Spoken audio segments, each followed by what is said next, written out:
네, 여러분 안녕하세요. 챔프 형님의 강챔프입니다.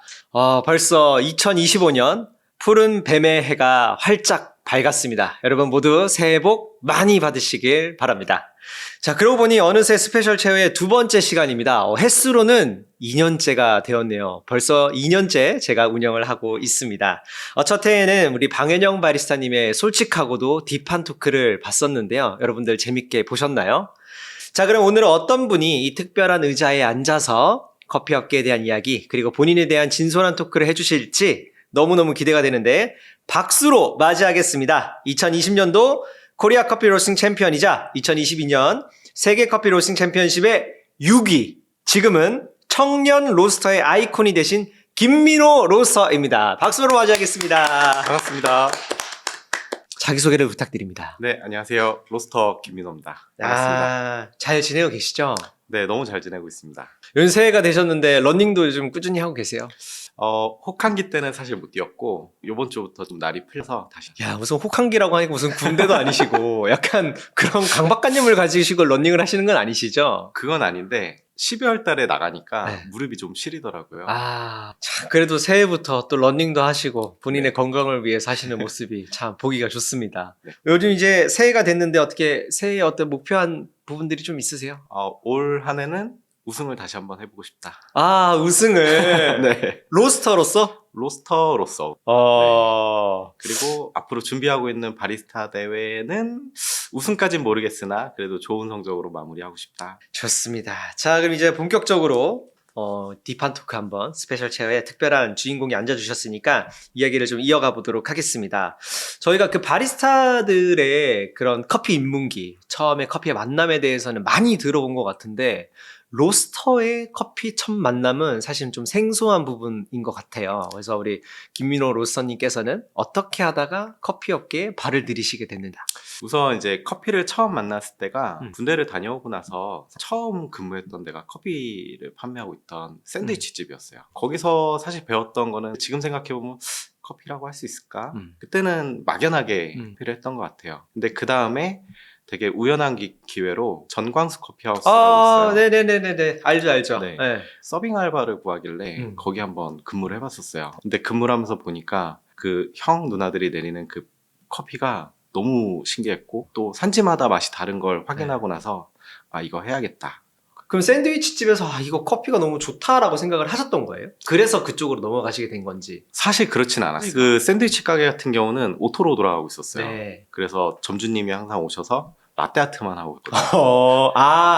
내가 라떼아트를 못하니까? 아니요, 재밌으니까. 그분이 하시는 게 네. 그게 재밌으니까? 그러니까 오셔서 정산하고 라떼아트 몇 번 하고 퇴근. 요거밖에 안 하셨어요. 네네네네. 그래서 그런 분이었는데 그때 우연찮게 정확히 카페쇼인지 어떤 박람회인지 기억은 안 나는데 커피 관련 박람회였고 거기 가서 바리스타라는 용어를 처음 들었었어요. 그게 몇 년도죠? 그게 한 2008년? 네. 그래서 거기서 어떤 조그마한 세미나를 하나 들었고 그 내용을 듣고 와서 점주님한테 저도 바리스타예요? 라고 물어보니까 민호 씨 레시피 뭐 메시 잡을 줄도 알고 뭐 그라인더 할 줄 알아? 네. 모르는데요? 그랬더니 그럼 바리스타 아니야? 그때부터 약간 좀 긁힌 거죠. 나는 바리스타 아니구나. 그럼 다른 데를 한번 찾아봐야겠다라고 네네네. 했던 데가 정광수 커피하우스였어요. 진짜 신기하다. 네. 그때부터도 사실 약간 긁으면 긁히는 대로 약간 자존심이 반응을 했던 분이셨군요. 상당히 긁혔어요 그때. 난 메시도 못 잡고. 네. 전주님은 라떼아트밖에 안 하시는데 네. 내가 지금 실질적으로 일하고 있는데. 네, 근데 나는 바리스타가 아니다.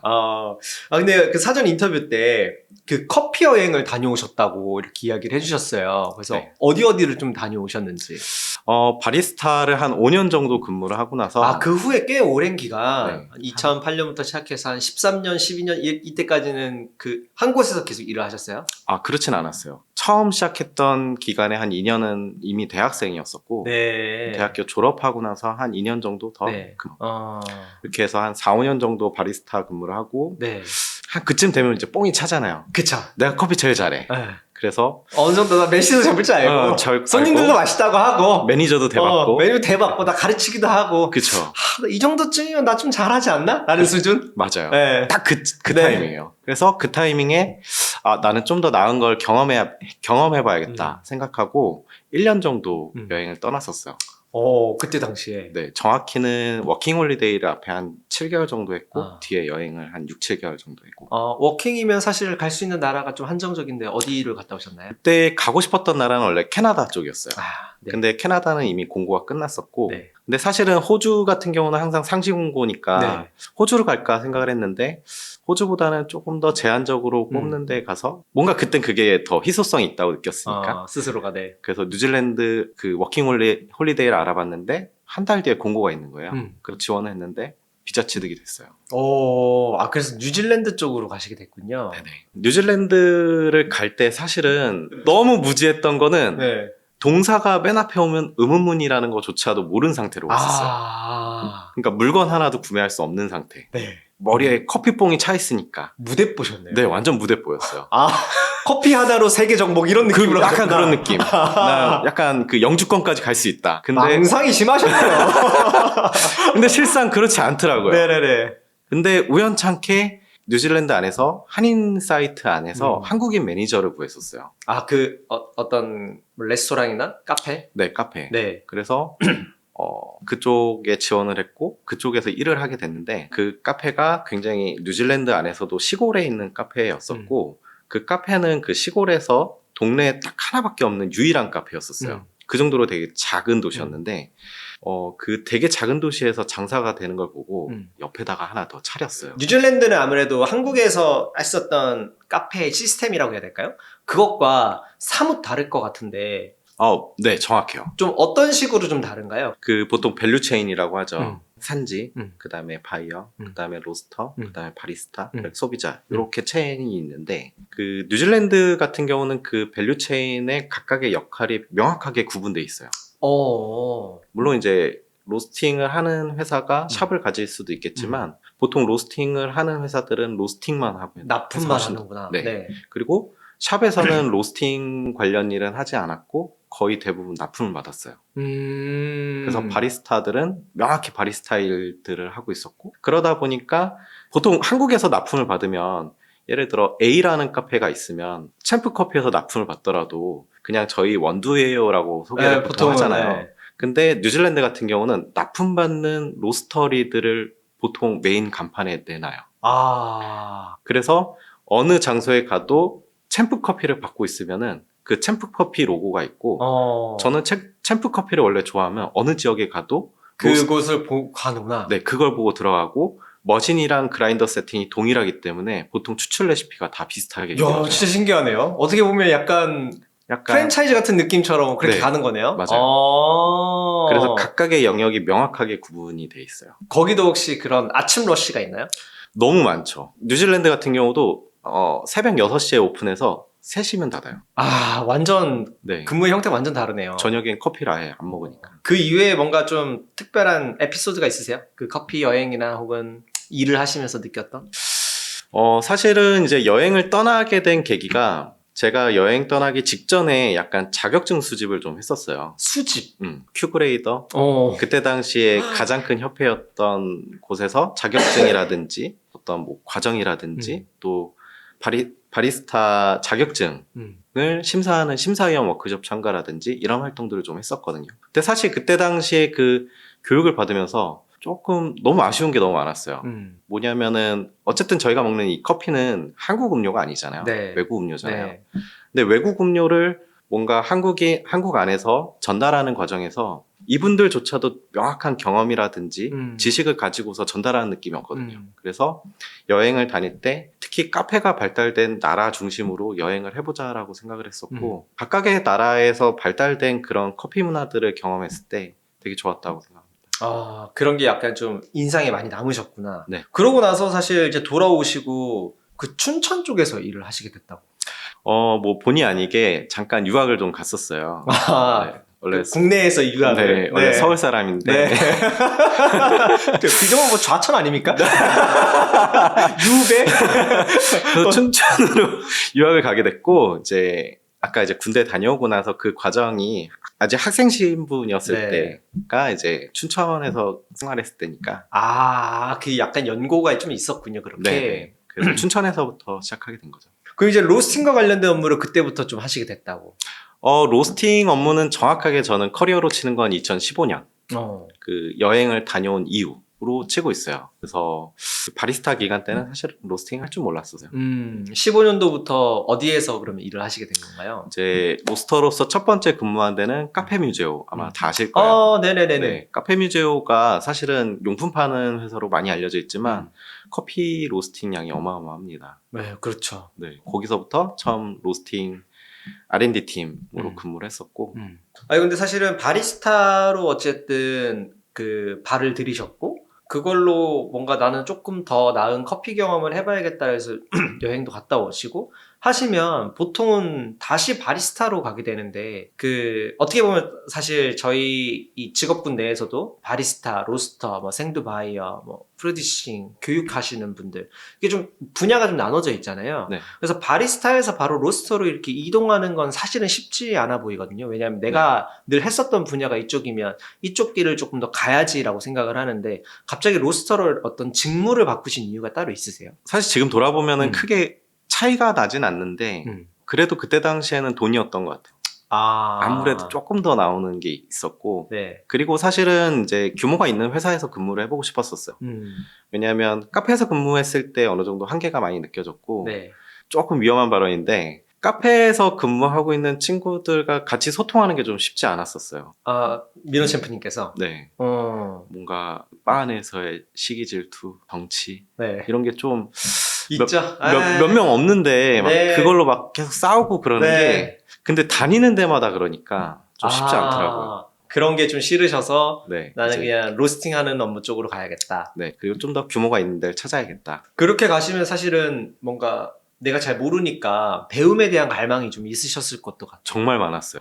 왜냐하면 처음 로스팅 업무를 진행할 때 그때는 지금 생각하면 로스팅을 전혀 할 줄 모를 때였었어요. 네. 물론 이제 기계에다가 호퍼에다가 생도 올리고 넣고 온도가 되면 빼고 이 과정을 할 줄은 알았지만 정확히 이걸 어떻게 수정하고 어떻게 보완해야 되는지 전혀 이해를 못하던 시절이에요. 어떤 그런 메커니즘에 대한 이해가 네. 부족했었던 시절. 그래서 앞전에 이제 선임 근무자들이 했던 프로파일 그대로 계속 생두를 볶고 있었고 음. 한 1년 정도 근무했을 때 어느 순간 이 커피를 내가 볶고 있는데 마실 수가 없다라는 걸 어느 순간 판단하게 됐어요. 그래서 이걸 어떻게 배워야지? 라는 고민을 정말 많이 했던 것 같아요.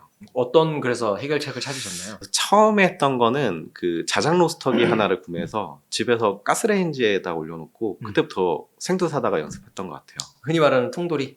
통돌이는 아니에요. 네. 굉장히 준상업용 정도로 나온 게 있었어요. 네네네. 근데 이제 다만 아쉬운 거는 요즘에 이렇게 미압계라든지 뭐 전자식 컨트롤러가 있어서 열량을 조절할 수 있는 게 균일하게 할 수 있다든지 그런 기능이 없어요. 왜냐하면 가스레인지 위에서 해야 되니까. 네. 그래서 딱 가스레인지와 눈 높이를 맞춰가지고 불꽃 높이로 보면서 로스팅 진행해야 되거든요.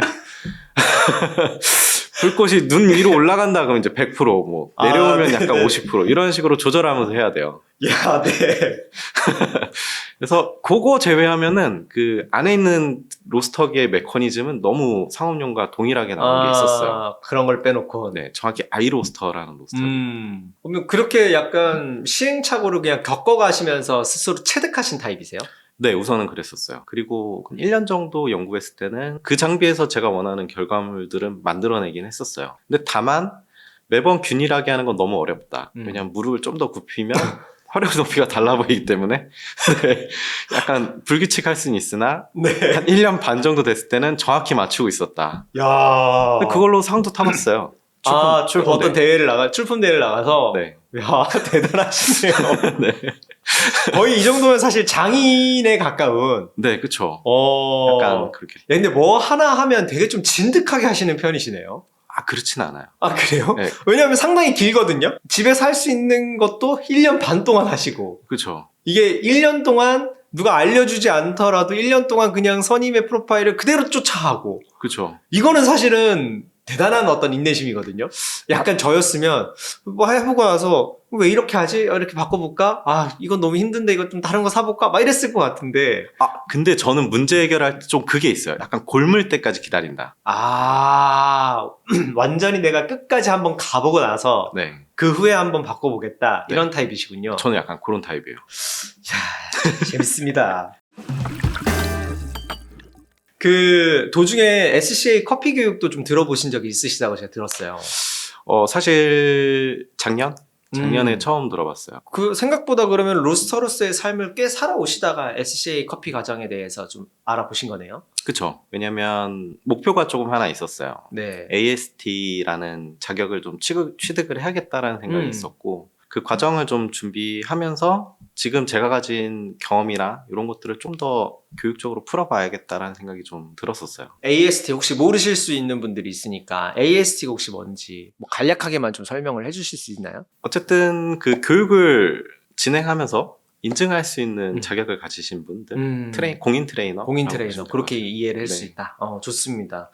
그 SCA 쪽으로 AST를 해야겠다라고 마음 먹으신 이유가 따로 있으세요? 우선은 지금 SCA 교육 자체가 사실은 전 세계에서 가장 큰 교육기관이기도 하고 지금 전달할 수 있는 가장 많은 정보랑 그리고 체계를 가지고 있기 때문에 그 흐름을 따라가야 된다고 생각했었어요. 그럼 이제 그 분야가 되게 많잖아요. AST 내에서도 바리스타 스킬도 있고 로스팅도 있고 커피 머신 쪽도 있고 어느 쪽을 좀 일단은 로스팅 쪽으로. 네. 원래도 근데 좀 사람들을 좀 알려주고 가르치고 하는 거에 좀 흥미가 좀 있으신 편이세요? 저는 정말 많아요. 어. 정말 많고 그래서 가르쳐주는 게 좀 어렵다라고 생각이 들어요. 그러니까 가르쳐주는 과정이 어려운 게 아니라 정확히 잘 전달해줘야 되는데 네. 아까 말한 대로 약간 골물 때까지 기다려야 되는 성격이기 때문에 어설프게 알아서 가르쳐주는 건 잘 못하는 성격이어서 제 커리어 안에서 교육적인 부분은 거의 손을 대지 않았던 것 같아요.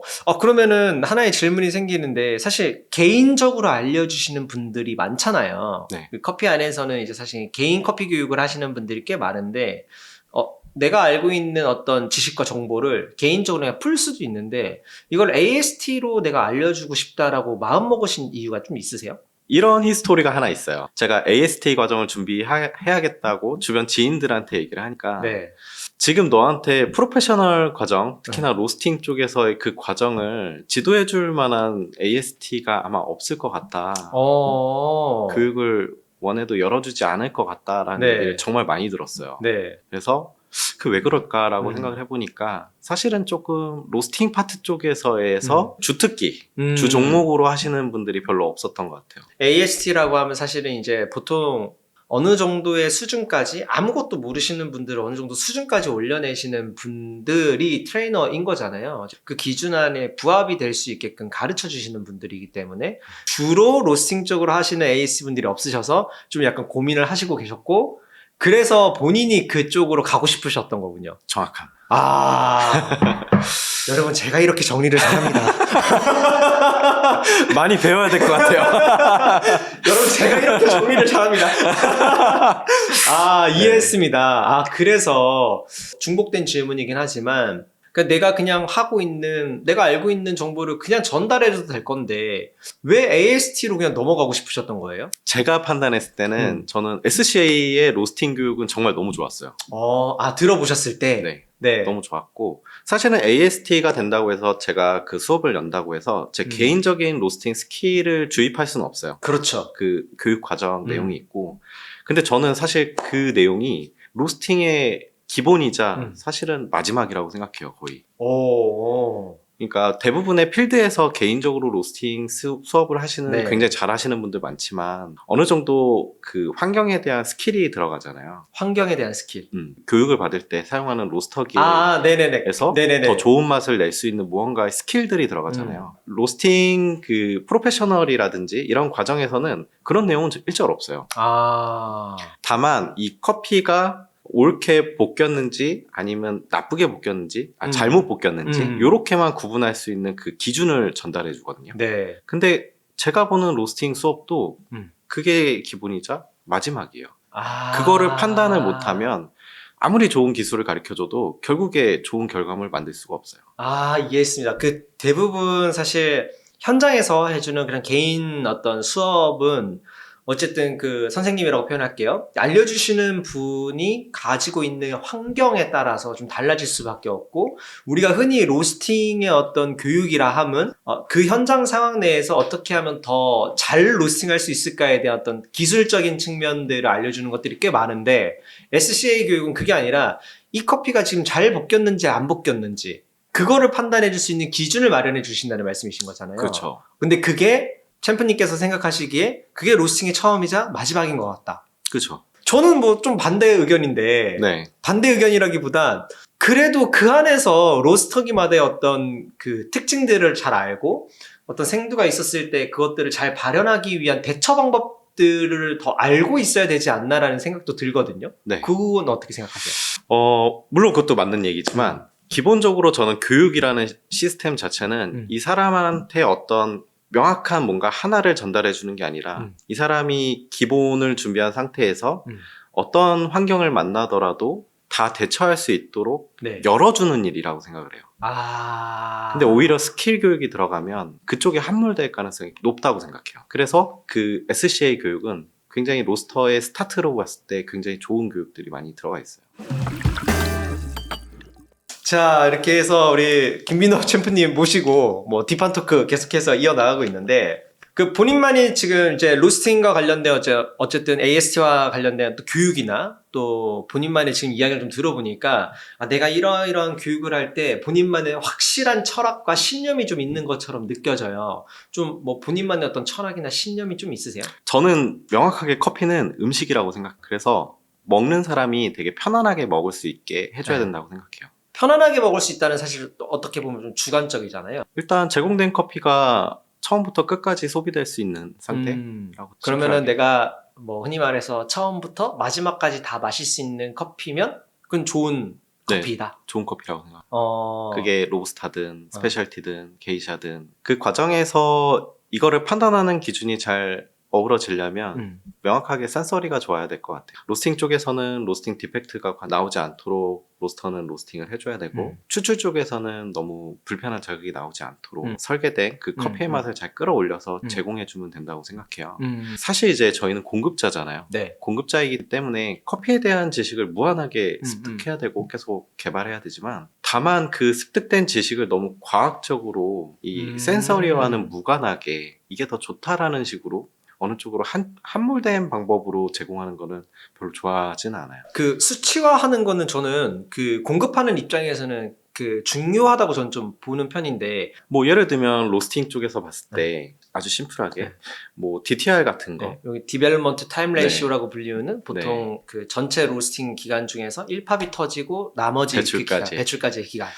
근데 이제 그런 질문 하시는 분들이 있어요. 이 커피는 DTR을 17%로 해야지 맛있다던데요. 맞아요. 16%가 맛있다는데요. 아닌데 저희는 12%가 맛있는데요. 이렇게 접근하면 안 된다는 거죠.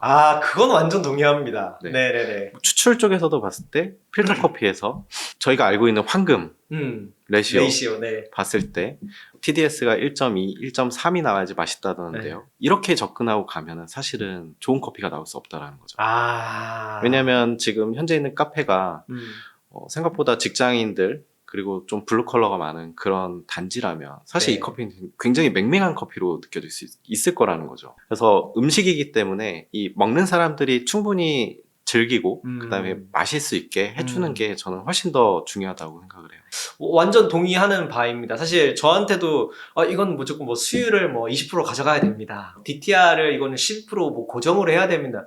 그게 어딨어. 생두마다 다르고, 그쵸. 뭐 로스터기 환경마다 다르고, 그 지역에서 소비하고자 하는 타겟에 따라 다를 텐데, 하지만 지금 챔프님께서는 그 안에서 가져야 되는 이거 하나는 꼭 놓치지 말아야 되는 게 디펙트에 대한 명확한 센서리를 그렇죠. 말씀해 주시는 게 맞죠. 그걸 기반하는 거는 음식이라는 걸 먼저 이해하고 진행해야 된다. 그래서 수치화보다는 내가 이 센서리 실제 먹는 감각이 조금 더 예민해야 된다. 그러면 이 센서리를 내가 좀 업그레이드 시키고 싶어요. 이 감각적인 것들을 더 업그레이드 시키려면 어떠한 좀 방법들이 있을까요?